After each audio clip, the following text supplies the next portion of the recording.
소금 언약교회 성도 여러분, 손님 여러분, 주일 예배 오신 것을 환영합니다. 다 함께 서로 축복하면서 예배를 시작하겠습니다.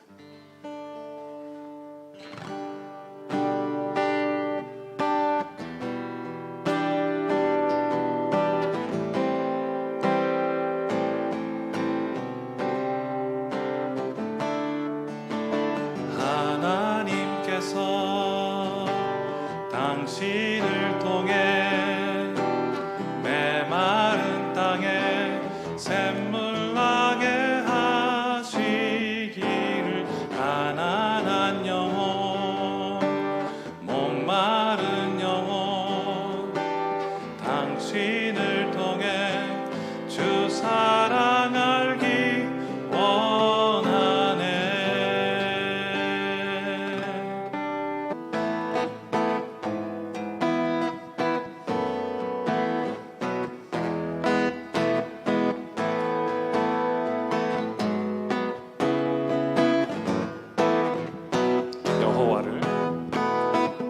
여호와를 즐거이 불러 기쁨으로 주께 나아가리. 여호와 하나님, 난 주의 백성 기르시는 양이라. 여호와를 즐거이 불러 기쁨으로 주께 나아가리. 여호와 하나님, 난 주의 백성 기르시는 양이라. 감사함으로 주를 높이며 그 문에 들어가서 찬송함으로 그 이름을 송축할지어다. 감사함으로 주를 높이며 그 문에 들어가서 찬송함으로 그 이름을 송축할지어다. 주의 선함과 인자하심이 영원하고 주의 성실하심이 대대에 미치리로다. 감사함으로 주를 높이며 그 문에 들어가서 찬송함으로 그 이름을 송축할지어다. 감사함으로 주를 높이며 그 문에 들어가서 찬송함으로 그 이름을 송축할지어다.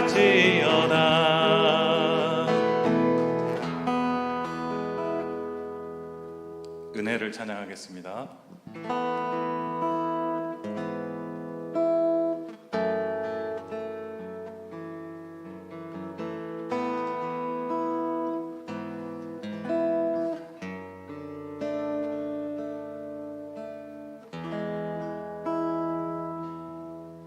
내가 누려왔던 모든 것들이,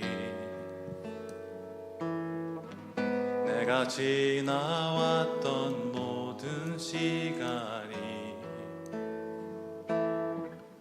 내가 걸어왔던 모든 순간이 당연한 것 아니라 은혜였소. 아침 해가 뜨고 저녁에 노을, 봄의 꽃향기와 가을의 열매, 변하는 계절의 모든 순간이 당연한 것 아니라 은혜였소. 모든 것이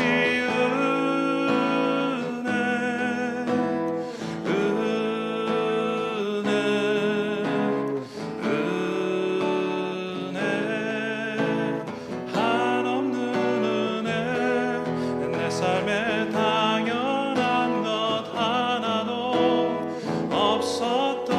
것은 모든 것이 은혜였소.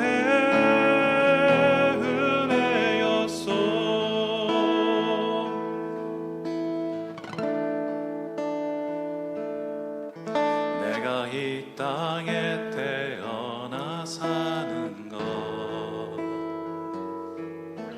어린아이 시절과 지금까지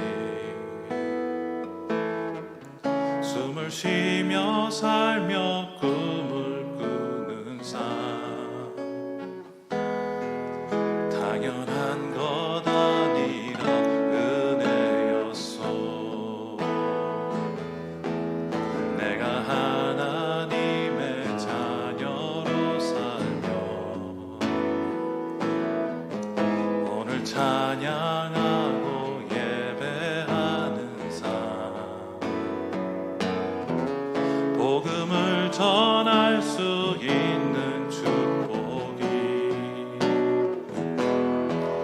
당연한 것 아니라 은혜였소. 모든 것이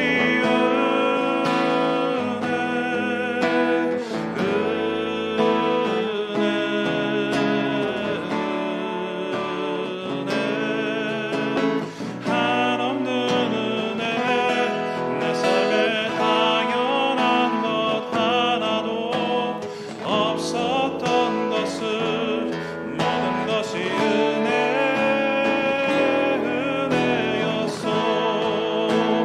모든 것이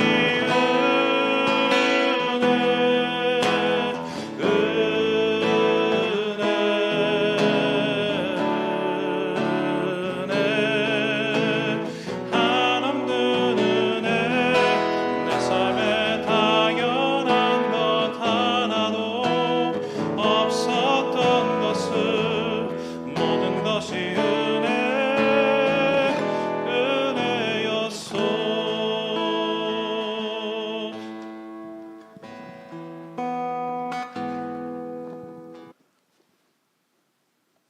살아계신 하나님, 하나님의 은혜를 감사합니다.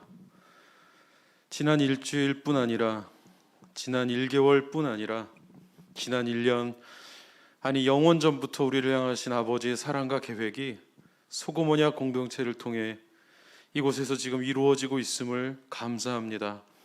말씀이 있고 기도가 있고 나눔과 배려와 사랑이 있는 공동체를 허락하신 하나님, 소금언약 교회와 함께하신 지난 1년, 지금뿐 아니라 앞으로도 더욱 하나님의 나라를 확장하시고 하나님의 나라를 허락하시고 하나님의 나라를 완성하시는 데에 소금언약 공동체를 사용하여 주시옵소서. 세우신 함경식 목사님과 믿음의 동역자들 그리고 모든 세대가 함께 마음을 모아 주님을 찬양하고 기도하고 하나님 앞에 하나 되어 나아갈 때 이 세상을 치유하시고자 하는 하나님의 아름다우신 뜻이 이루어지실 줄을 믿습니다. 하나님, 1년을 축복하여 주옵소서. 2년을 축복하여 주시고 더 많은 시간을 주님의 축복과 함께하여 주옵소서. 오늘 선포되는 귀한 말씀, 축복의 인사, 함께 나누는 모든 고백 속에 지금까지 인도하신 하나님의 약속과 언약이 공동체의 가장 큰 소중한 하나님의 약속임을 다시 한번 기억하는 복된 날이 되게 하여 주시기를 주 예수님의 이름으로 감사하며 기도하옵나이다. 아멘. When peace like a river attendeth my way, when sorrows like sea billows roll, whatever my lot, thou hast taught me to say, it is well,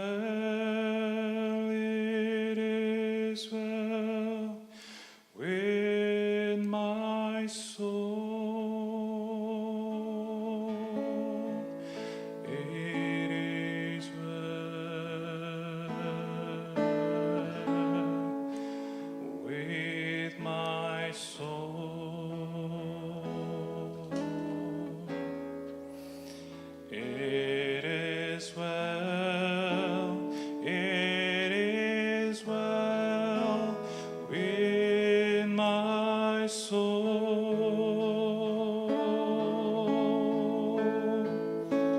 저만 귀는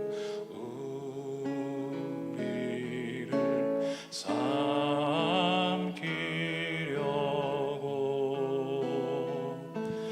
입 벌리고 달려와도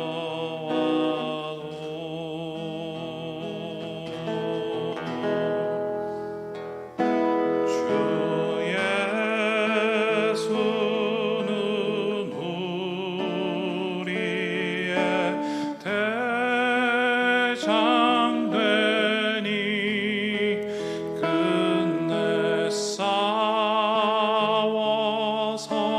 이기겠네.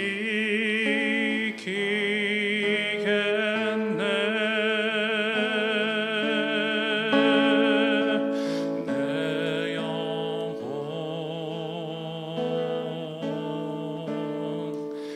평안해.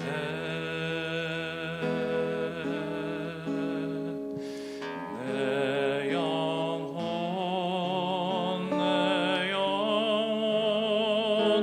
평안해.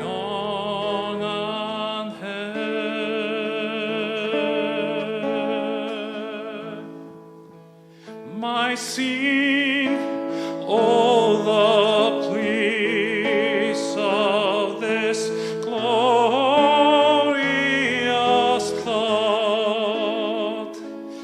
My sin, not in part, but the whole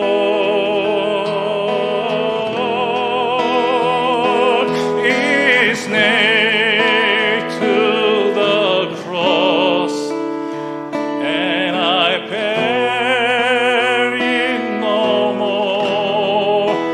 Praise the Lord, praise the Lord, oh my soul. 나의 영혼은 늘 평안하다.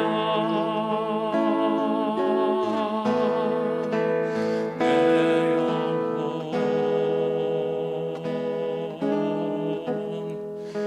평안해.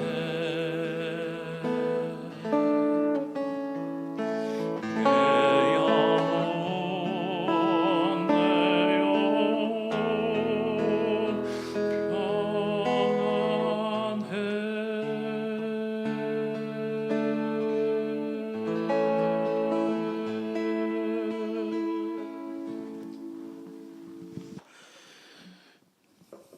오늘 함께 보실 말씀은요, 신명기 4장 1절에서 8절까지 말씀입니다. 신명기 4장 1절에서 8절까지 말씀 함께 교독하겠습니다. 제가 먼저 읽겠습니다. 이스라엘아, 이제 내가 너희에게 가르치는 규례와 법도를 듣고 준행하라. 그리하면 너희가 살 것이요 너희 조상의 하나님 여호와께서 너희에게 주시는 땅에 들어가서 그것을 얻게 되리라. 너희는 나가지 말고 너희에게 내리는 너희 하나님 여호와의 명령을 지키라.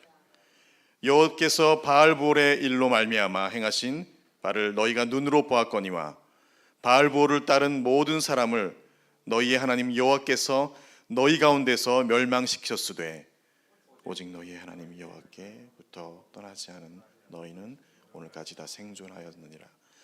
내가 나의 하나님 여호와께서 명령하신 대로 규례와 법도를 너희에게 가르쳤나니 이는 너희가 들어가서 기업으로 차지할 땅에서 그대로 행하게 하려 함인즉 너희는 지켜 행하라. 이것이 여러 민족 앞에서 너희의 지혜요 너희의 지식이라. 그들이 이 모든 규례를 듣고 이르기를 이 큰 나라 사람은 과연 지혜와 지식이 있는 백성이로다 하리라. 우리 하나님 여호와께서 우리가 그에게 기도할 때마다 우리에게 가까이 하심과 같이 그 신이 가까이 함을 얻은 큰 나라가 어디 있느냐? 오늘 내가 너희에게 선포하는 이 율법과 같이 그 규례와 법도가 공의로운 큰 나라가 어디 있느냐. 아멘. 이 시간 잠시 제가 우리 오늘 모신 목사님에 대한 소개를 간단하게 좀 소개시켜 드리는 것이 옳은 것 같아서요.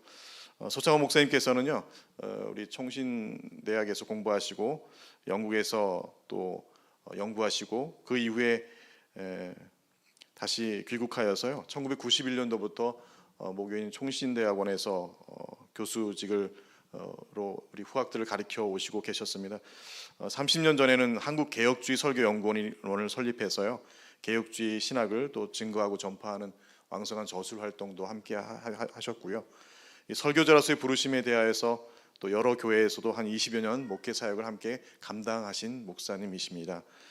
그러던 중에 작년 11월 11일이죠. 11월 11일 우리 정년으로 은퇴하시고 잠시 이 샌디에고에 방문하 계신데, 제가 모시기가 참 죄송하였는데 그래도 흔쾌히 오셔서 축하의 자리에 말씀을 해주시기로 허락해 주셔서 오늘 모시게 된 것이 큰 은혜입니다. 어제 제가 잠깐 저희 공동체가 작은데 오셔서 괜찮으시겠어요 했더니 예수님께서도 사도들도 다 작은 무리들 단 한 사람일지라도 가서 그들과 함께 만나고 그들 위로하지 않았느냐 이렇게 말씀해 주셔서요, 마음이 참 감사했습니다. 여러분들 우리 목사님 나오실 때 큰 박수로 환영해 주시면 감사하겠습니다. 고맙습니다.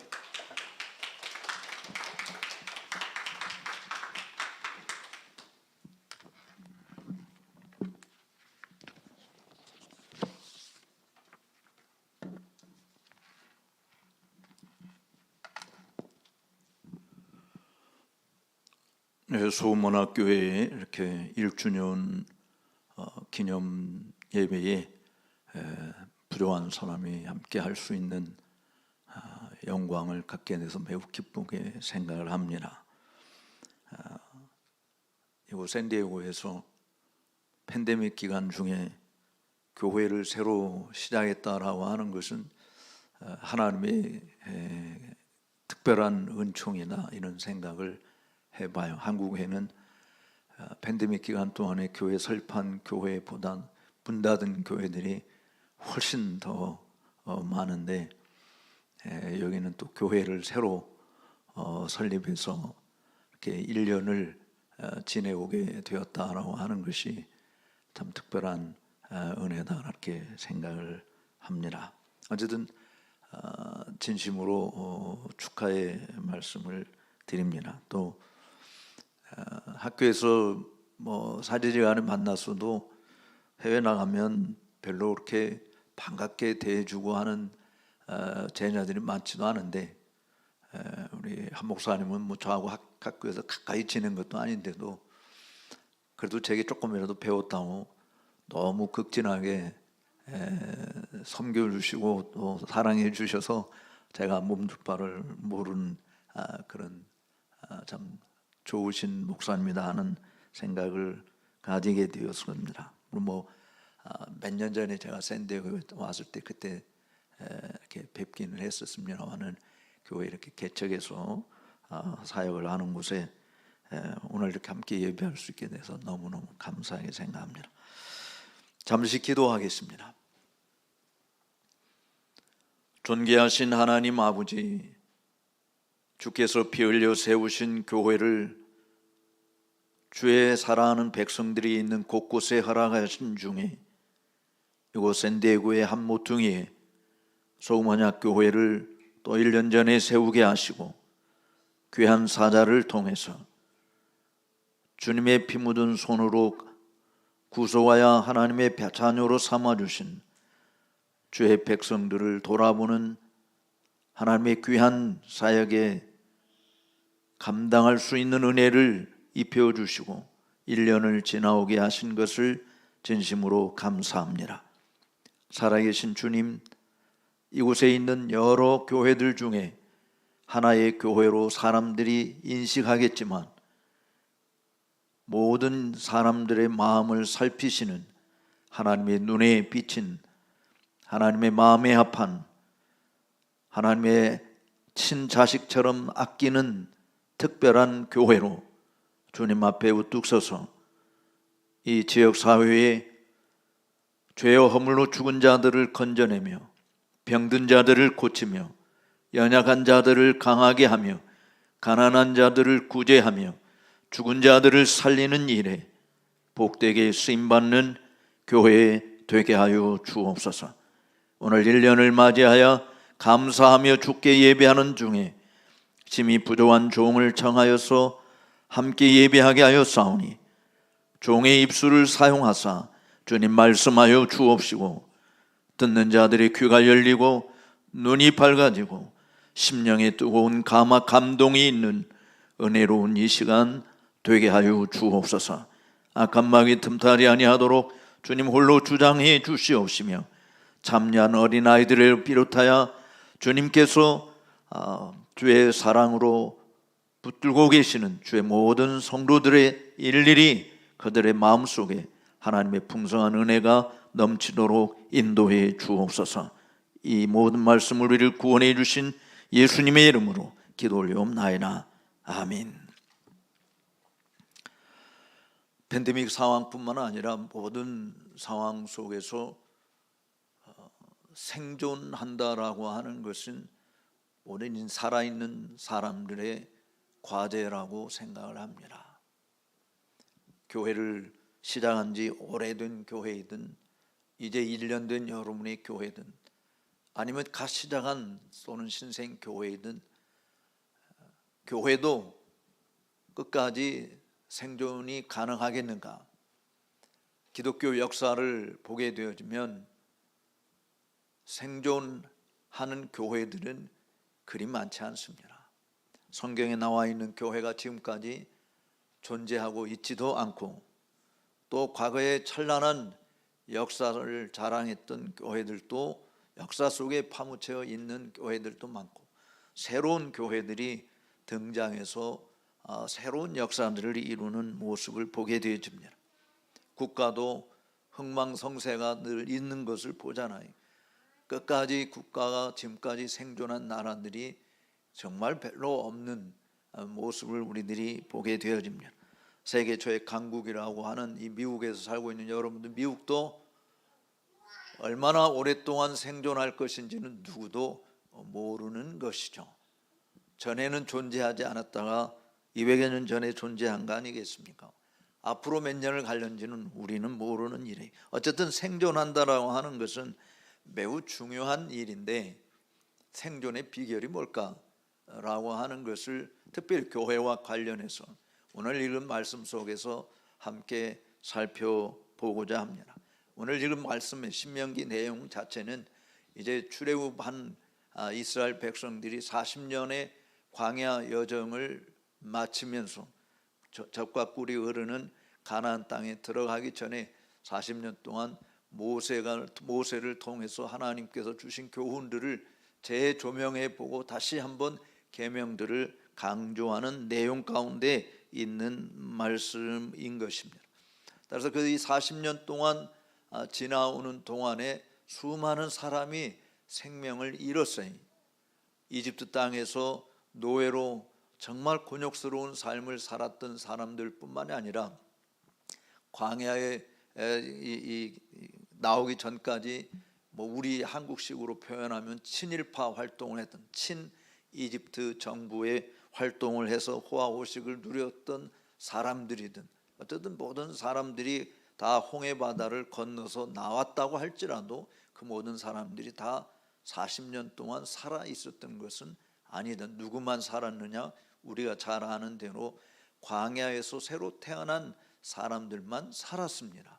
그리고 여호수아와 갈렙 두 사람만이 이집트 땅에서 나온 사람들 중에는 가나안 땅에 들어가는 복을 얻었고 오늘 마지막으로 훈계하고 있는 모세조차도 젖과 꿀이 흐르는 땅은 밟아보지 못하는 안타까운 상황 속에서 사실 이 말씀을 주시고 있습니다. 저는 오늘 함께 살펴볼 말씀 중에 특별히 4절 말씀을 강조하면서 함께 살펴보려고 합니다. 4절 말씀을 한번 같이 읽어보도록 하겠습니다.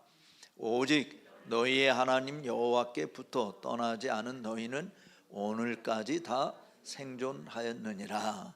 오늘까지 다 생존하였다라고 하는 말씀입니다. 생존의 비결이 무엇인지 이 말씀에서 분명히 우리에게 보여주고 있어요. 소금언약교회가 오늘까지만이 아니라 주님이 다시 오시는 날까지 이 땅에서 주의 영광을 크게 드러내는 생존할 수 있는 그런 복된 교회가 되기를 주의 이름으로 축복합니다. 어떻게 하면 그렇게 되어질까? 4절 말씀에 비결이 다 들어있습니다. 물론 1절부터 우리가 8절까지 읽었습니다. 그 말씀 속에 다 비결이 들어있는 내용이지만 집약해서 몇 가지만 말씀을 드리려고 합니다. 1절에 있는 말씀, 4절에 있는 말씀을 다시 한번 보면 여호와께부터 떠나지 않는 너희는 오늘까지 생존하였다. 즉 여호와께 붙어 있다라고 하는 말에 모든 것이 들어있는데 그 여호와께 붙어 있다라고 하는 의미가 한 서너 가지로 생각해 볼 수 있어요. 첫째는 한번 따라서 합시다. 여호와의 규례와 법도를 듣고 행한다. 여호와께 붙어 떠나지 않는다라고 하는 말은 첫째로 여호와의 규례와 법도를 듣는다, 그리고 듣는 것만 하지 않고 행한다라고 하는 것이죠. 1절 말씀을 같이 한번 읽어보도록 하겠습니다. 이스라엘아, 이제 내가 너희에게 가르치는 규례와 법도를 듣고 준행하라. 그리하면 너희가 살 것이다. 여기 1절에서 우리에게 생존의 비결, 물론 오늘까지 여호와께 붙어 떠나지 않는 그 구체적인 내용이 뭐냐? 내가 너희에게 가르치는 규례와 법도를 듣고 준행하라. 즉 그 법도를 듣고 행하라. 그리하면 너희가 살 것이다. 그러니까 생존의 비결 자체가 뭐냐? 하나님의 말씀, 한마디로 말하면 우리에게 기록하여 남겨주신 이 기록된 말씀을 잘 듣고, 들어야 될 게 뭐냐? 하나님의 말씀, 이 말씀을 잘 듣고 행하는 것이, 그것이 생존하는 비결이다라고 하는 것을 이야기하고 있는 것이죠. 하나님의 약속은 영원한 것입니다. 누구도 파괴하거나 변경할 수 없는 것이에요. 하나님이 진실무망하신 분이기 때문에 그렇습니다. 그분이 영원하신 분이기 때문에 그렇습니다. 그분이 알파와 오메가이기 때문에 그렇습니다. 그분이 처음과 나중이기 때문에 그렇습니다. 더군다나 그의 입에서 나온 말씀들은 단 한 단어조차도 틀리거나 공수표가 된 것이 없습니다. 1.1획도 변경할 것이 없는 영원한 말씀인 것이죠. 그러므로 그의 입에서 나온 말씀을 교훈으로 삼고 삼가 지켜 행하는 것이야말로 우리가 끝까지 생존하는 비결이다라고 하는 것이, 주님의 이름으로 선지자 노릇을 했던, 주님의 이름으로 귀신들을 쫓아냈던, 주님의 이름으로 큰 능력을 행했던, 마지막 날까지 생존했던 사람들은 그런 사람들이 아니었어요. 오히려 예수님께서 내가 너희 도움받아 알지 못한다라고 이야기했습니다. 누구든지 하늘에 계신 내 아버지의 뜻대로 행하는 자라야 그 자가 다 천국에 들어간다라고 말씀하신 것이지 않습니까? 모두가 망해도 끝까지 살아남는 비결은 바로 여기에 있는 것이, 주변 환경이 거칠고 광야와 같고 황량한 곳이라 할지라도 마침내 마실 물을 찾을 수 있습니다. 온 땅에 기근이 심해도 마침내 먹을 것을 구할 수 있는 날이 이른 것입니다.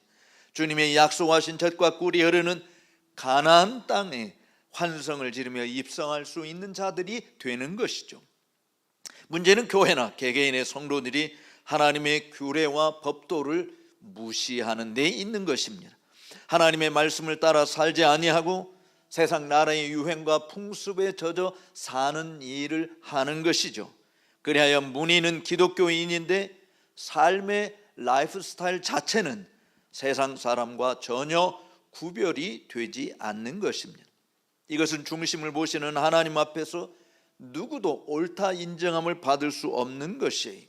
지상에 세워진 수많은 교회들이 있다가도 사라지는 이유가 어디에 있겠습니까? 세워졌다가 또 무너지고 무너졌다가 다시 세워지고 하는 현상들이 반복됩니다. 무엇 때문일까요? 아니, 주님의 교회인데, 소금언약교회가 주님의 교회인데, 소아시아 7교회도 다 주님의 교회인데 주님께서 세우신 주님의 교회, 주님께서 세우셨으면 교회의 주이신 주님께서 끝까지 붙들어 주시고 번성케 해야 하는 거 아닌가? 주님이 항상 존재하듯이 교회들도 항상 존재하도록 만드셔야 하시는 거 아닌가?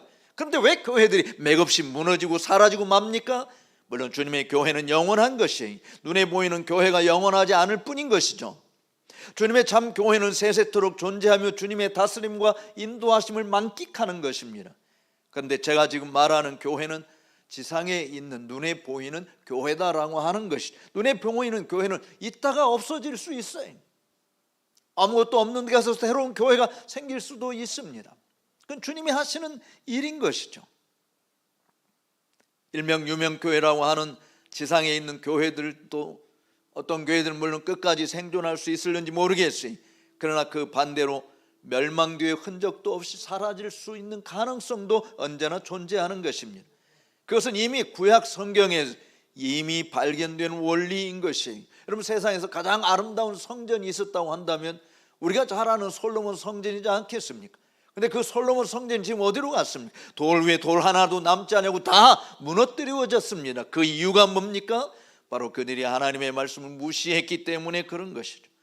그래서 시편 107편 10절에서 11절 말씀에 이렇게 이야기하고 있습니다. 사람이 왜 흑암과 사망의 그늘에 앉는가? 왜 공고와 쇠사슬에 매여 있는가? 그 이유가 이렇게 말합니다. 한번 따라서 합시다. 하나님의 말씀을 거역하며 지존자의 뜻을 멸시하기 때문이다. 사람들이 죽게 되는 이유, 왜 어둠을 통과해야 되는가? 왜 그늘에 앉는가? 왜 공고한 일을 겪는가? 왜 죄의 쇠사슬에 매여 사는가? 그 이유가 뭐냐? 하나님의 말씀을 결코 듣지 아니하기 때문에, 그리고 하나님의 뜻을 무시하기 때문에 일어나는 일이다라고 하는 것이죠.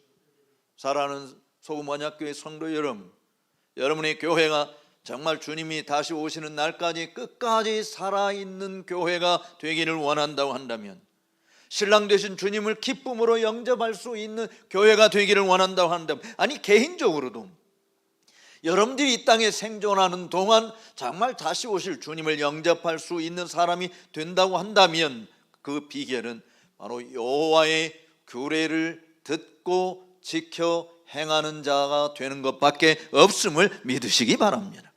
진리의 말씀을 듣지 않는 자들도 수없이 많이 존재하지만 듣기는 해도 전혀 행치 않는 자들도 많이 있는 것이 불행한 우리의 현실입니다.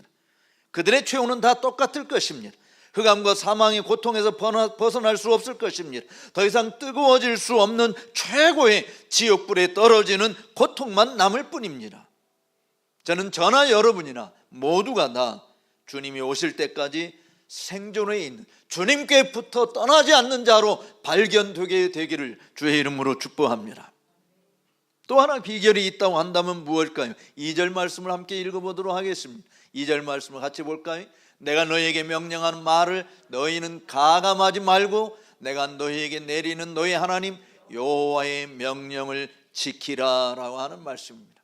여기 2절 말씀에서 이야기하는 것은 내가 너희에게 명령하는 말, 다시 말하면 내가 너희에게 기록된 말씀으로 준 이 성경 말씀, 내 규례와 내 법도 너희는 거기에 가감하지 말라, 더하지도 말고 빼지도 말라라고 하는 말씀인 것이죠. 여러분 어떻습니까?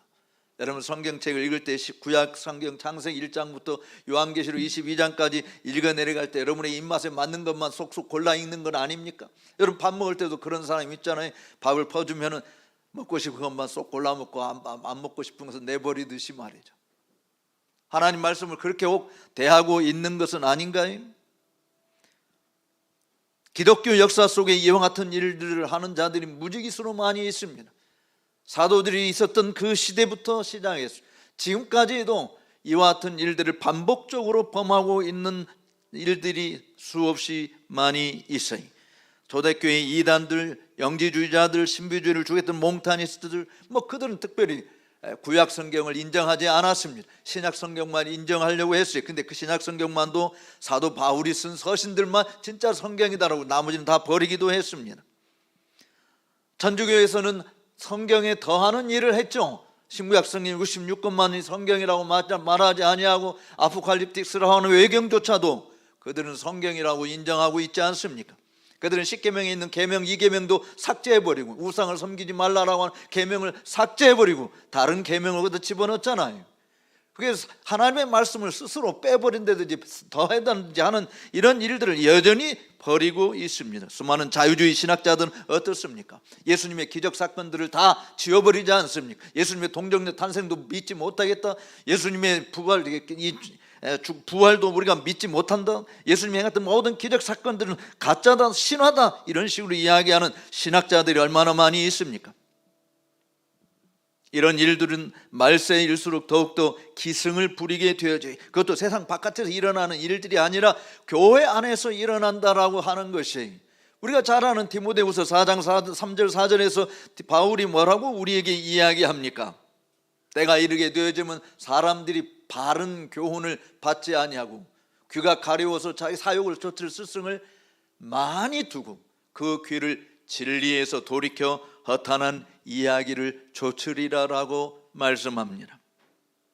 세상 사람들의 성향을 말하는 것이 아니에요. 교회 다닌다고 하는 사람들의 성향이 말세가 되어지면 이런 현상들로 가득 채워진다라고 하는 것입니다. 지금 교회의 상당수가 진리가 아닌 허탄한 이야기들로 도매두고 있습니다. 소위 진리가 아닌 일리 있는 소리들이 판을 치고 있다라고 하는 것이죠. 인리는 이 시대 사람이라면 모든 사람들이 수긍하고 인정하는 이치를 말하는 것입니다. 그러나 진리는 이 시대 사람들이 인정하는 것이 아니라 모든 시대 모든 사람들이 다 듣고 따라야 될 참된 이치를 의미하는 말씀인 것입니다. 인리는 사람의 지적 능력으로 판단하여서 상식적인 것으로 통용될 수 있는 것이지만 진리는 사람의 판단에 따라 규명되는 도리가 아니라 하나님의 입에서 나온 말씀이기에 반드시 순종해야 될 교훈인 것입니다. 그렇기 때문에 사람들이 바른 교훈을 들으려고 하지 않아요. 이 시대에 뒤떨어진 것이다, 아니면 이 시대하고 맞지 않는 것이다 라고 생각하여 성경을 버리는 것이죠. 광야에서 행진하는 자들이 걸려 넘어진 것이 이겁니다. 하나님의 말씀을 듣고 순종하려고 하니 부딪히는 현실이 너무 컸어요. 당장 마실 물이 필요했습니다. 당장 먹을 양식이 필요했습니다. 옷이 필요했습니다. 잠자리가 불편했습니다. 차라리 애굽으로 돌아가서 노예 생활을 하더라도 등 따스고 배부른 것이 낫지 않느냐라고 불평을 털어놓았습니다. 불신앙의 특성들이죠. 교회 안에 원망과 불평이 많으면 하나님의 진리가 자리 잡을 여지가 없게 되어지는 것입니다. 사람들이 수긍하는 인리가 진리를 밀어내고 맙니다. 그런 곳에서는 하나님의 진리가 진작 진리의 기둥과 터인 교회에서 설 자리가 없게 되어지는 것이죠. 그래서 데이비드 웰스라고 하는 학자는 There is no place for the truth in the church. 교회 안에 진리가 있을 곳이 없다라는 제목의 책을 썼습니다.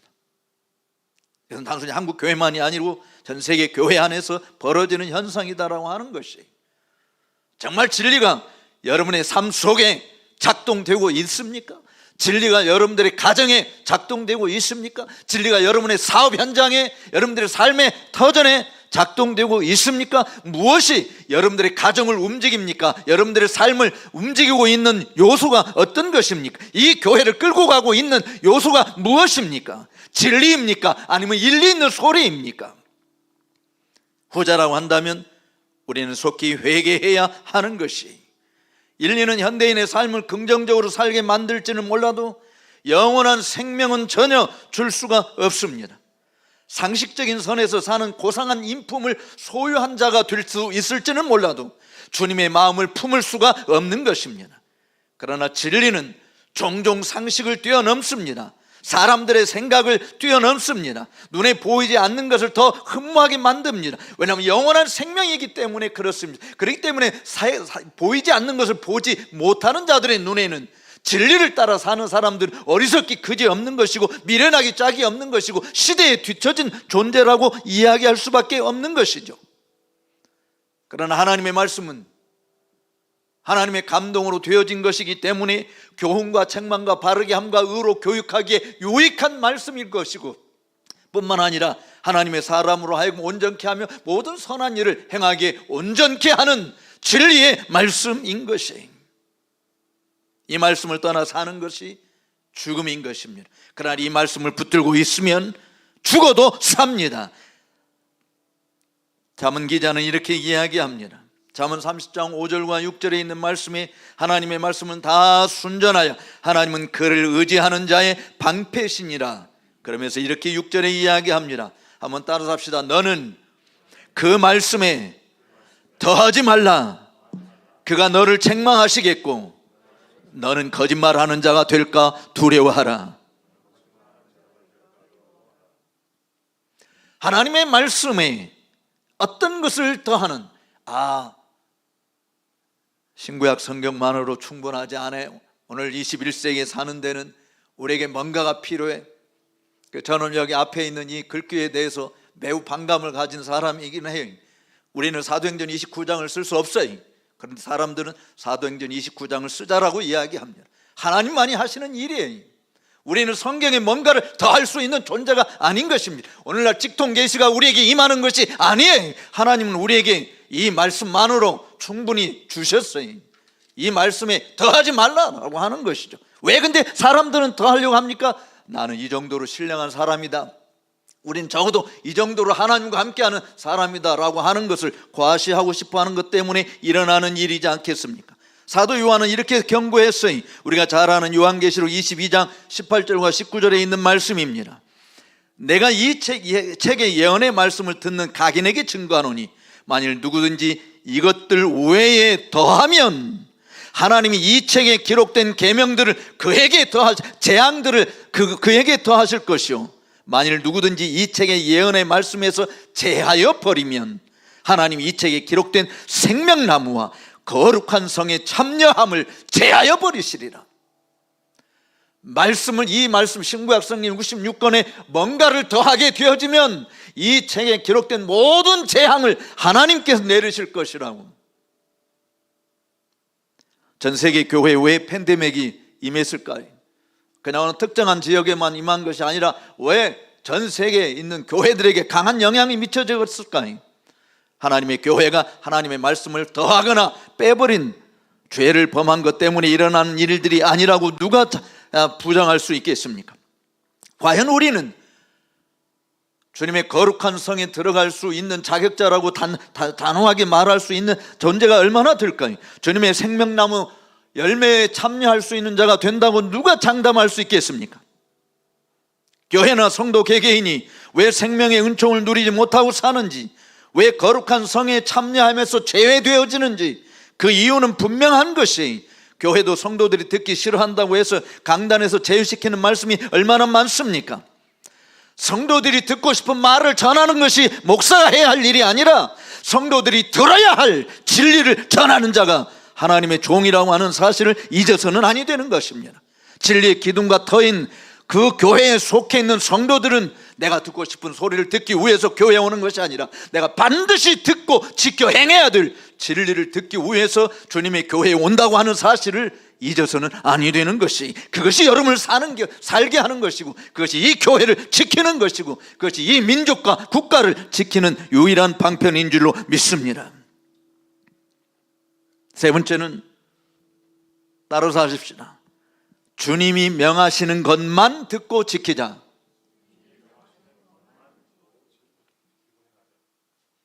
주님이 명하시는 것만 듣고 지켜 행하는 것이 되어야 됩니다. 사람들이 쉽게 범하는 죄가 사람의 소리에 귀를 기울이는 거예요. 이사야 선지자를 통해서 유대인들이 범한 오류가 무엇인지 주님은 잘 지적해 주었습니다. 이사야서 29장에 있는 말씀에 이렇게 이야기합니다. 주께서 가라사대 내 백성이 입으로는 나를 가까이 하며 입술로는 나를 존경하나 그 마음은 내게서 멀리 떠났나니 그들이 나를 경외함은 사람의 계명으로 가르침을 받았을 뿐이라. 하나님을 경외하는 방편은 하나님의 말씀을 가지고 하나님께 나아가는 겁니다. 그런데 이스라엘 백성들은 그들이 나를 경외하면 사람의 계명으로 가르침을 받았다. 예수님께서는 700년 후에 오신 예수님께서는 이사야서 29장에 있는 이 말씀을 이렇게 해석하셨습니다. 마가복음 7장 6절과 7절입니다. 가라사대 이사야가 너희 외식하는 자에 대하여 잘 예언하였도다. 기록하였으되 이 백성이 입술로는 나를 존경하되 마음은 내게서 멀도다. 그러면서 이렇게 말씀합니다. 사람의 계명으로 교훈을 삼아 가르치니 나를 헛되이 경배하는도다. 하나님의 말씀으로 사람들을 교훈하고 경계를 하게 만들고 바르게 하고 의로 교육해야 되는데 하나님의 말씀이 아니라 사람의 가르침으로 그 계명을 삼아서 하나님을 오히려 헛되이 경배하게 만드는 짓을 했다라고 하는 것이 유대인들이 범하는 일은 바로 장로들의 유전들을 지키고자 하나님의 말씀을 버린 거 아닙니까? 사람의 계명을 하나님의 말씀보다 더 권위 있는 것으로 간주하지 않았습니까? 그래서 주님의 참된 교훈을 뒷전으로 밀려나게 하고 사람들의 교훈들의 안방을 내어준 거 아니에요. 이런 일이 교회 안에서 울거리고 있는 것이 우리의 현실이라고 하는 것이죠. 그래서 여러분들의 예배 시간에 예배 끝나고 집으로 돌아갈 때 하나님의 말씀이 여러분들 가슴속에 진하게 남아서 여러분의 입에서 나오는 것이 하나님의 말씀이어야 되고 여러분들의 손과 발이 움직이는 것이 하나님의 말씀을 따라서 움직여야 되는 것인데 그렇지 아니하고 사람의 말이 남아서 사람의 말대로 행동하는 일들이 얼마나 많이 있느냐라고 하는 것이에요.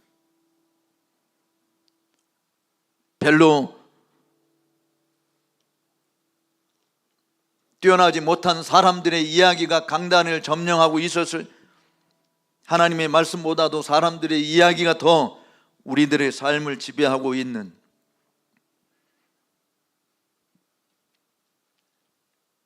정말 여러분들이 교회에 와서 들어야 될 것은 사차원 목사의 설교도 아니고 우리 함경식 목사의 설교가 아니라 하나님의 말, 그들의 입을 통해서 들려지는 하나님의 말씀이 오늘 목사님이 어떤 말씀을 했느냐 이게 중요하지 않고 오늘 목사를 통해서 하나님이 내게 무엇을 말씀하셨느냐라고 하는 것이 중요한 것이죠. 누가 진짜 성도이냐, 누가 진짜 하나님의 종이냐, 여러분 어떻게 판가름하시겠어요? 사실 목사들 치고 하나님 말씀을 전하지 않는다고 말하는 목사들이 누가 있습니까? 이단들조차도 내가 하나님의 말씀을 말한다고 이야기해요. 모든 목사들이 나 하나님의 말씀을 말한다고 이야기합니다. 그런데 진짜 하나님의 말씀을 다 말하는 목사가 누구냐? 예수님께서 요한복음 3장 35절에서 이렇게 이야기했어요. 하나님께 보내심을 받은 자는, 하나님께 보내심을 받은 자는 하나님의 말씀을 하나님 이는 자가 성령을 한량없이 부어주십니다. 즉 하나님께 보내심을 받은 자는 하나님의 말씀을 한다. 그 말씀이 뭡니까? 우리에게 새로운 직통 계시가 아니라 기록된 신구약 성경 66권의 말씀이다라고 하는 것이. 그럼 누가 진짜 성도냐? 요한복음 8장 47절에서 예수님께서 이렇게 이야기했어요. 하나님께 속한 자는 하나님의 말씀을 듣나니 너희가 듣지 아니하면 너희가 하나님께 속하지 아니하였기 때문이다. 왜 우리가 사람들의 소리를 귀를 기울입니까? 여러분들이 하나님께 속하지 않았기 때문에 그래요. 근데 정말 하나님께 속한 자가 해야 할 일은 언제나 어디에서나 하나님의 음성을 듣습니다. 하나님의 소리를 듣습니다. 양은 주인의 소리를 듣게 되어 있는 것이, 주인도 양을 알고 말이죠. 누가 진짜 목사냐, 누가 진짜 성도냐 라고 하는 것은 기록된 말씀에 의해서 판가름되어지는 것이에요. 오늘날 강단에서 선포하는 자들이 하나님의 말씀을 전한다고 말하지 않는 사람 아무도 없지만, 그래서 사람들이 분별할 수 없는 그런 지경에 있으면 다 이것도 좋고 저것도 좋고 누가 와서 뭐라고 이야기해도 아멘 아멘은 다 이야기해. 헛된 소리에 빠져들어 살아가요. 그런데 여러분, 내가 좋은 목사를 못 만나서 나는 이렇게 되었습니다, 핑계거리가 아니에요. 진짜 하나님께 속한 자는 하나님의 말씀을 사모할 수밖에 없는 것입니다. 하나님의 말씀을 듣지 못하는 곳에서 교회 나가야 될 이유가 없어요. 하나님의 진리가 선포되어지는 곳에 가야 되는 것이, 그게 진짜 성도인 것이죠. 프로그램으로 교회를 운영하는 것이 아닙니다. 사람들을 매혹시키는 것이 아니, 진리로 사람들을 건지는 것이고, 진리가 교회를 유지하게 만드는 것이, 진리가 우리로 하여금 끝까지 생존하도록 만드는 비결이라고 하는 것을 잊어서는 아니 되는 것입니다. 그러면 사도 바울도 디모데에게 편지하면서 디모데후서 2장 15절에서 그렇게 이야기했잖아요. 네가 하나님의 말씀을 그냥 분별하라고 말하지 않았어요. 네가 하나님의 말씀을 옳게 분별, right division 이야기했어요. 옳게 분별한 부끄러울 것이 없는 일꾼으로 내 자신을 주님께 드리게 힘쓰라라고 말이죠. 왜냐하면 거짓되게 분별하는 사람들이 있으니까, 잘못 분별하는 사람들이 있으니까. 똑같은 문장이라도 잘못 해석할 수 있지 않습니까? 번역도 오역이 있지 않습니까? 똑같은 한국말을 들어도 전달하는 사람에 의해서 달리 전달하는 일들이 벌어지지 않습니까? 옳게 분별하는 것이 필요하다라고 하는 것이, 그러므로 우리가 듣는 것이 무엇인지 깊이 생각해야 한다는 것입니다. 일리 있는 소리 듣고 은혜 받았다고, 교훈을 얻었다고 착각하지 말아야 하는 것이, 우리가 사는 비결은 진리를 들어야 하는 것입니다. 진리를 먹고 사는 자들이 주님이 말씀하신 것만 듣는 것이죠. 아왕의 시대에 400명의 선지자들이 존재했습니다. 400명의 선지자들이 다 아왕의 듣기 좋은 소리 이야기했어요. 그런데 딱 한 사람만 반대되는 길을 갔죠. 바로 미가야 선지자입니다. 그래서 그는 감옥에 갇혔어요. 정말 고생의 떡과 고생의 물을 먹고 마셔야 했습니다. 여호사밧과 아합이 짝짝꿍해서 길라 라못을 치러 가자고 이야기했습니다. 연혼을 맺었어요. 저는 여호사밧이 그와 같은 일을 한 것이 정말 이해가 안 돼요. 왜냐하면 여호사밧은 여호와 보시기에 정직한 사람이라고 했고, 여호와 보시기에 합당한 사람으로서 하나님의 규례를 따라서 유다 왕국을 통치했어요. 그런데 아합 왕은 아니잖아요. 이스라엘 왕 중에서 가장 사악한 왕이잖아요. 그런데 그러니까 사돈관계를 맺었던 것이죠. 그래서 아합 왕이 길라 라못을 치러 가자라고 이야기하니까 좋습니다. 내 백성이 당신의 백성이고 내 군사가 당신의 군사고 말이죠 하면서 적극 나가서 도와요. 그런데 여호사밧 왕은 그래도 하나님을 믿는 사람이니까 선지자들에게 물어봅시다. 이게 하나님의 뜻인지 아닌지. 그러니까 아합 왕이 아이가 물어볼 필요도 없어요. 나가 다 이렇게 하나님이 올라가서 우리 치라고 이미 선지자들 400명이 다 그렇게 이야기했습니다. 그러니까 여호사밧이 그럼 이들 위에 다른 선지자는 없습니까? 아유, 한 놈이 있긴 있는데요. 아니, 그놈은 그냥 항상 나한테 듣기 좋지 듣기 안 좋은 소리만 해서, 아니 내가 초청도 안 했어. 여러분 같으면 한번 생각해 보세요. 400대 1이라고 생각해. 어떤 사람이 따르겠습니까? 여기 한인들이 3만 명이라고 제가 오면서 들었는데, 그 3만 명 중에서 29,999명이 이쪽에 섰고 한 명이 이쪽에 섰다고 한다면 여러분 어느 편에 서겠어요?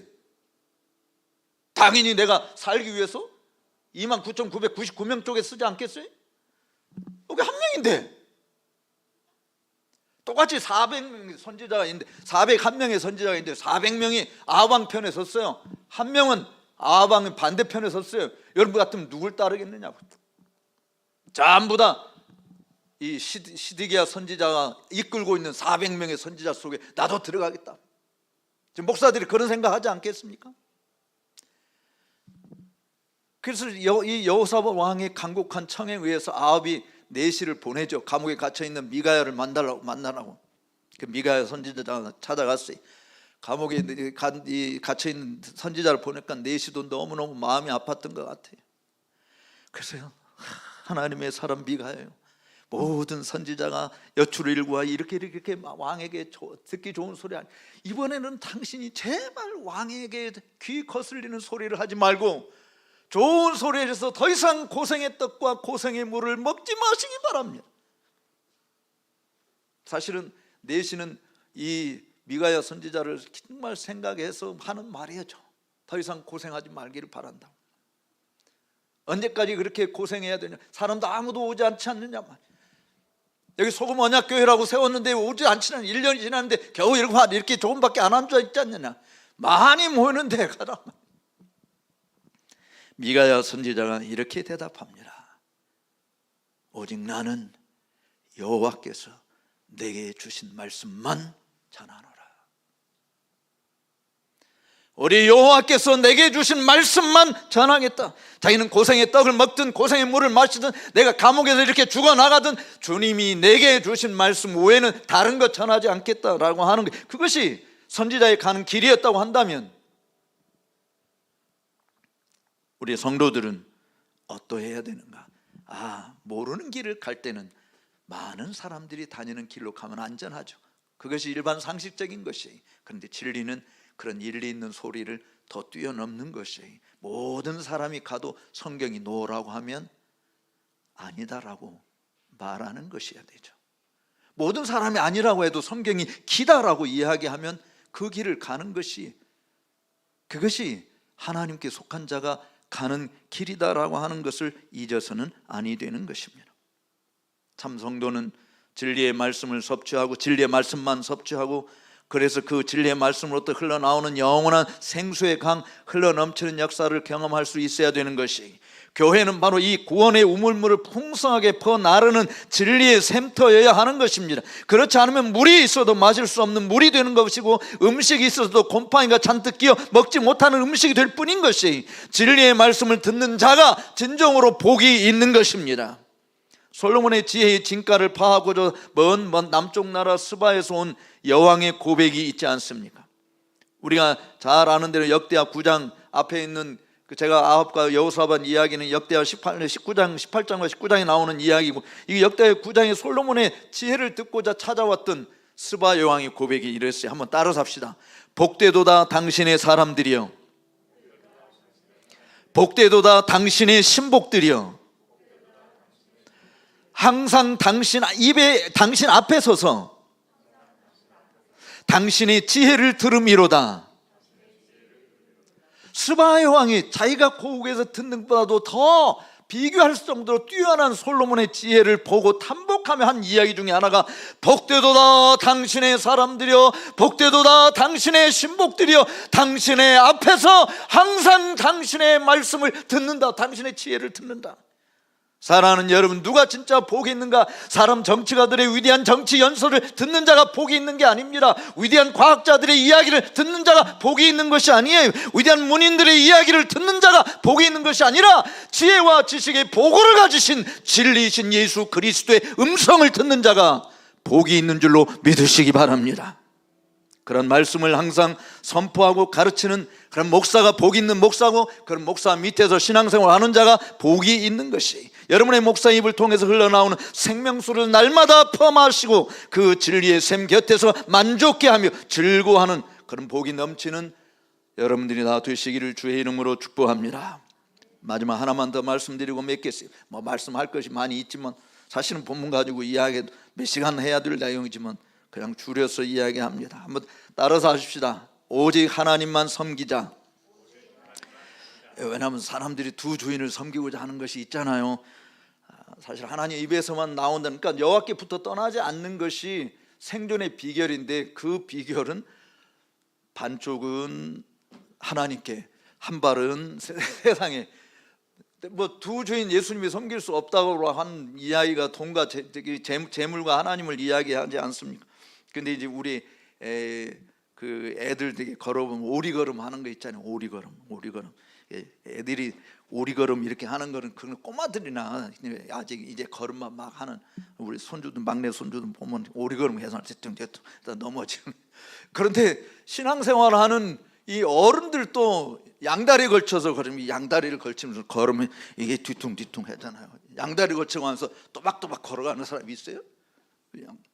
신앙생활도요, 양다리 걸쳐서 생활하는 것은 여러분들의 삶이 정상적이지 않다. 주님의 눈에 정상적이지 않다. 그래서 주님께서 우리에게 요구하시는 일들 보면, 여기 본문 3절 말씀을 같이 한번 보겠습니다. 오늘 본문 3절 말씀 같이 읽어봅시다. 여호와께서 바알부올의 일로 말미암아 행하신 바를 너희가 눈으로 보았거니와, 바알부올을 따른 모든 사람을 너희 하나님 여호와께서 너희 가운데서 뭐 하셨어요? 멸망시키셨단 말이지. 그래서 4절에 결론적으로 이야기하는, 오직 여호와께부터 떠나지 않은 너희만 살았다, 오늘까지 생존했다라고 이야기하는 거잖아요. 이게 바알부올을 모함 여인들과 결혼하지 말라로, 이방 여인과 결혼하지 말라고 하는데, 음란하게 그들과 함께 결혼을 했고 성적 부도덕한 짓을 행함으로 인해서 하나님이 진노하신 것이죠. 우상 숭배를 하나님께서 음란한 짓으로 이야기하지 않습니까? 사단이 쓰는 전략 중에 하나가 뭔지 아세요? 한번 따라서 합시다. 잊어야 할 것은, 따라서 하세요. 크게. 잊어야 할 것은 기억하게 하고, 기억해야 할 것은 잊어버리게 하는 것이다. 그게 사단이 쓰는 전략이에요. 잊어버려야 될 것은 안 잊어버리고 꼭 기억하고, 그냥 반드시 뭔가를 안갚음을 하든지 뭔가를 하려고 하는 것이. 근데 기억해야 될 것은 아이고 잊어버렸네. 우리가 하나님께로부터 버림을 당하는 것이 무엇 때문이었는지, 사실 왜 모세가 바알볼 모압 여인 사건을 이야기하는지 너 기억하라. 하나님 말씀을 어기고 우상을 섬기는 것은 이와 같은 망하는 것이다 라고 하는 것을 이야기하는 것이죠. 주의 말씀을 가슴 깊이 새겨야 돼요. 우리 한국 속담에 개구리가 올챙이 시절 모른다고 하는 이야기를 하잖아요.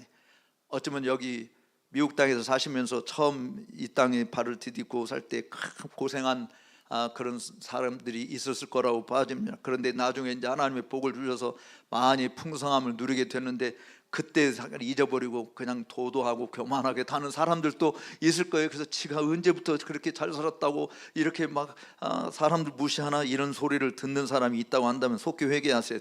왜냐하면 성경에서도 스스로 선줄로 생각하거든 넘어질까 조심하라 라고 이야기하지 않습니까? 우리는 옛적 일을 기억하지 못하고 기고만장한 교만한 자가 되어서도 아니 되지만, 과거에 파묻혀서 헤어나오지 못하는 자가 되어서도 아니 되는 것이에요. 옛적 실수를 병가상사로 삼아서 보다 진보를 이루는 성수각을 꾀하는 것이 지혜로운 것이기도 하죠. 그런 의미에서 바알불을 섬기다가 망한 사건을 기억하라고 하는 것은 오직 마음을 다하고 뜻을 다하고 힘을 다해 주 너의 하나님만을 섬기라고 하는 것입니다. 제 아내와 저하고 가끔 이야기하면서, 이제 저도 남자니까 이쁜 여자 보면 고개가 돌아가잖아요. 그래서 우리 집사람이 자 좋다, 남자의 본능으로서 돌아가는 거 좋다. 근데 한쪽 눈은 나만 쳐다봐. 그리고 다른 눈은 다른 여자 쳐다봐.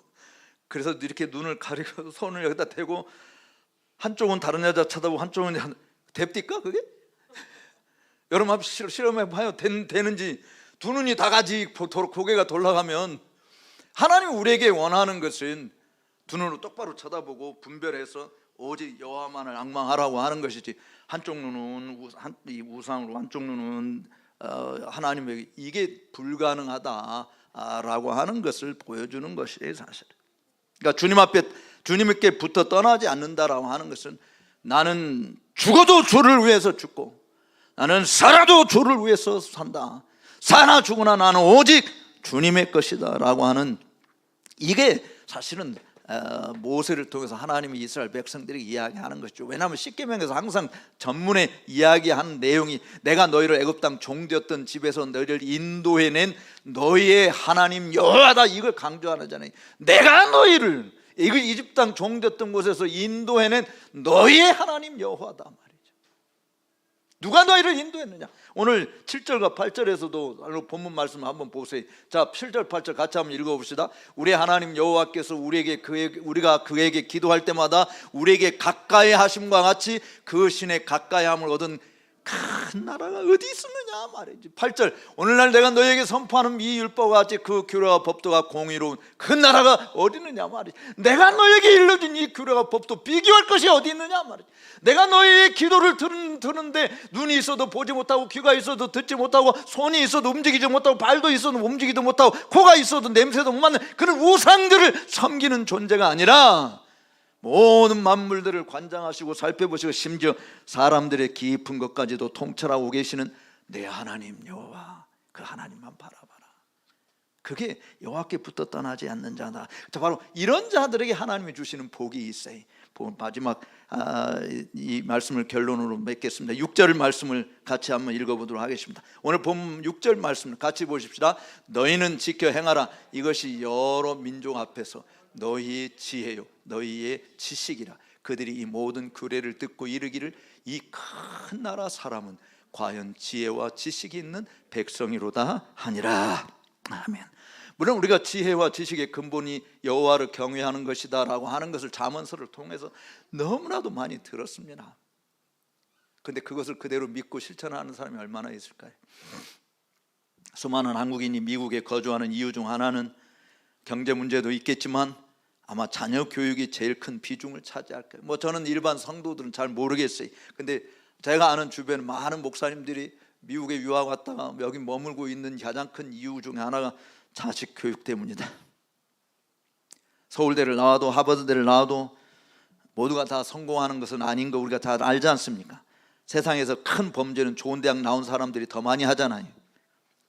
여러분들이 진정으로 훌륭한 자녀를 키우고 싶다고 한다면 예일대를 보내거나 하버드대를 보내는 것이 꿈이 아니라 어려서부터 주님을 경외하는 자가 되도록 하는 것이어야 돼요. 주의 율례와 법도를 듣고 자라도록 힘을 써야 되는 것입니다. 모세가 강조하는 게 이거예요. 내가 너희에게 여호와께서 명하신 규례와 법도를 가르쳤단 말이지. 너희가 들어가서 살 것과 살 젖과 꿀이 흐르는 가나안 땅에서 들어가서 살 때 바로 이 규례와 법도를 따라 살게 하려 합니다. 그렇게 한다고 한다면 6절에서 이야기하고 있는 거예요. 너희가 그렇게 내가 너희에게 일러준 이 여호와의 규례와 법도를 듣고 지켜 행하도록 너희가 그렇게 노력만 한다면 6절에서 이야기하는 것이 바로 이 열국의 사람들, 주변 나라 사람들이 너희가 듣고 지켜 행하는 이 규례를 듣고 뭐라고 이야기하는가? 이 큰 나라 사람은 과연 지혜와 지식이 있는 사람이로다 나오는. 내가 스스로 내가 하버드 나왔어, 내가 예일대 나왔어, 내가 서울대 나왔어 라고 뽐내고 자랑하는, 과시하는 것이 아니라 주변 사람들이 이야 저 사람은 정말 지혜와 지식이 있는 큰 나라 사람이래 라고 이야기한다는 것이죠. 여러분 생각해보세요. 미국이 커요? 이스라엘이 커요? 당연히 미국이 더 큰 땅덩이고 인구도 더 많고 이스라엘은 죽구리만한 그런 땅인데 인구도 그렇고. 그런데 주변 열국, 이집트가 강대국 아니었습니까? 그 당시 이스라엘 주변에 있는 이집트를 비롯한 주변 여러 강대국들이 이스라엘을 가리켜서 뭐라고 이야기하느냐? 이스라엘 백성 스스로 내가 큰 사람이다, 큰 나라 사람이다 말한 것이 아니라 주변 나라들이 과연 지식과 지혜가 있는 큰 나라 사람이다. 여러분이나 여러분의 자녀가 저는 다 지혜와 지식이 있는 그런 큰 나라 백성이라는 소리를 들을 수 있게 되기를 바랍니다. 미국에서 산다고 지혜와 지식이 있는 큰 나라 백성이라고 말하지 않아요. 미국하고 이스라엘은 비교가 되지 않아요. 그런데 미국의 정치, 경제, 문화, 예술 모든 부분에서 세계에서 막강한 힘을 발휘하고 있는 큰 손들이 일반적으로 유대인들이라고 말하지 않습니까? 저는 미국이 사실은 강대국이 된 이유도 저는 역사를 전공한 사람 입장에서, 특별히 17세기 청교도를 전공한 사람 입장에서 청교도를 와서 세웠잖아요. 종교와 시민의 자유를 찾아서 이 대륙으로 건너와서 정말 하나님을 경외하는 나라로 만들고자 했던 거 아닙니까? 저는 학교 교육의 무용론을 말하는 것이 아니에요. 세상 사람들의 지혜와 지식의 불필요성을 이야기하는 것도 아닙니다. 그러나 정말 강조하고 싶은 것은 진정으로 복 있는 자는 여호와의 율법을 즐거워하여 그 율법을 주야로 묵상하는 자로다. 그것이 성경에 기록되어 있는 말씀으로만 치부하지 마시고 여러분들의 삶의 현장에서, 여러분 자녀 교육에 있어서, 여러분들의 삶의 모든 영역에서 이 말씀이 진짜 진리임을, 능력임을 경험할 수 있는 그런 사람이 끝까지 생존하는 자가 될 줄로 믿습니다. 다시 말씀을 맺습니다. 오늘 1주년을 맞이한 소금언약교회, 이 교회가 그저 함경실 목사님이 목회하는 동안 잠시 반짝이다가 사라지고 마는 그런 교회가 아니라 주님이 오시는 날까지 여전히 이 지역에서 우리 대한민국 사람들만이 아니고 주변의 미국인들까지, 다른 나라 사람들까지 복음의 능력을 찬란하게 비추이는, 끝까지 생존하는 진리의 기둥과 터가 되시기를 주의 이름으로 축복합니다. 기도하겠습니다. 살아계신 하나님 아버지, 심히 부족한 종을 귀한 강단에 세우셔서 오늘 말씀으로 함께 은혜 나눌 수 있도록 복을 주심을 감사합니다. 거룩하신 주님, 사람들 보기에 좋은 교회가 아니라 하나님 보시기에 옳다 인정함을 받는 교회, 사람들의 칭찬에 눈이 먼 교회가 아니라 하나님이 하늘에서 웃으시고 기뻐하시는 진리의 기둥과 터로서의 교회가 온전히 세워지는 이 교회를 통해서 수많은 사람들이 보지 못했던 것을 보게 하시고, 듣지 못했던 것을 듣게 하고, 깨닫지 못했던 것을 깨닫게 하는 하나님의 신실한 교회 세워 주시옵소서. 귀한 목사님에게 은혜를 베풀어 주시옵시고 그의 입에서 끊임없이 주님의 진리의 소리가 증거되어지므로 듣는 자들마다 감동이 있게 하시고 심령의 변화가 있게 하시고 세상을 이기는 믿음으로 승리하는 위대한 말씀의 종들을 배출하는 아름다운 교회 되게 하여 주옵소서. 우리 주님께서 함께해 주실 것을 믿사오며 존귀하신 예수님의 이름으로 기도 올리옵나이다. 아멘. 존귀하신 하나님 아버지, 주께서 하나밖에 없는 독생자 예수 그리스도를 별내만도 못한 허물과 죄로 죽은 인생들을 살리고자 보내주셨고, 우리가 죽어야 될 자리에서 친히 하나님의 모든 진노의 잔을 들이키시며 우리가 받아야 될 고통과 아픔과 버림을 몸소 겪으시고 죽으셨다가 다시 살아나셔서 누구든지 예수를 믿으면 멸망치 않고 영생을 얻게 하신 그 하나님 아버지의 크신 사랑과 주 예수 그리스도의 은혜를 힘입어 믿음으로 사는 주의 자녀들이 받은 바 은혜에 감사하여 귀한 예물을 주께 드렸습니다. 하나님 아버지, 많이 심은 자가 많이 거둔다고 하신 것처럼 많이 심을 수 있게 하시되 도둑도 없고 녹이 스는 데도 없는 천국의 보물을 쌓아두는 자들이 되게 하시고 억지로나 인색함으로 하는 자들이 되어지지 아니하며 모든 것을 주관하시는 하나님 앞에 모든 것을 맡기며 우리 주 예수 그리스도의 풍성하신 은혜 가운데 모든 것을 넉넉하게 채우시는 주님의 은총을 경험하며 살아가는 종들이 되게 해 주옵소서.